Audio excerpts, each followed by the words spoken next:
फक्त हस्ताक्षर चांगलं नाही म्हणून 8 वर्षाच्या चिमुकल्याच्या हातावर मेणबत्तीचे चटके. होय, मालाडमध्ये घडला एक थरकाप उडवणारा प्रकार. ट्युशन शिक्षिकेच्या अमानवी कृत्यावर आता पोलिसांनी गुन्हा दाखल केला आहे.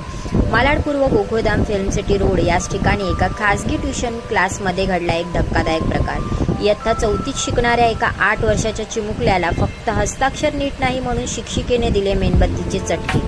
मुलगा संध्याकाळी ट्युशनला गेला आणि रात्री 9च्या सुमारास शिक्षिकेने फोन करून पालकांना सांगितलं, ट्युशन संपलं, मुलाला घेऊन जा. पण जेव्हा घरच्यांनी मोठ्या मुलीला ट्युशनमध्ये पाठवलं तेव्हा छोटा भाऊ रडत होता. शिक्षिकेला विचारलं असता तिने खोटं सांगितलं, अभ्यासाचा कंटाळा आलाय म्हणून रडतोय. घरी आल्यानंतर मुलाने जे सांगितलं ते ऐकून आईवडिलांचं काळीजच हललं.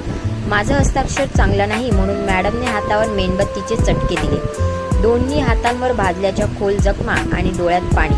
मुलाला तात्काळ जवळच्या रुग्णालयात दाखल करण्यात आलं आणि त्यानंतर पालकांनी थेट पोलिसांकडे धाव घेतली. कुडाळ पोलीस स्टेशनमध्ये शिक्षिका राजश्री राठोड विरोधात बालकल्याण कायद्यान्वये आणि इतर गंभीर कलमांखाली गुन्हा दाखल करण्यात आला आहे. लहान मुलांवरचा असा अमानवी अत्याचार कधी थांबणार? शिक्षणाचं मंदिर म्हणून ओळखलं जाणारं ट्युशन क्लासच जर भयाचं केंद्र बनत असेल तर पालकांनी सावध राहणं गरजेचं आहे.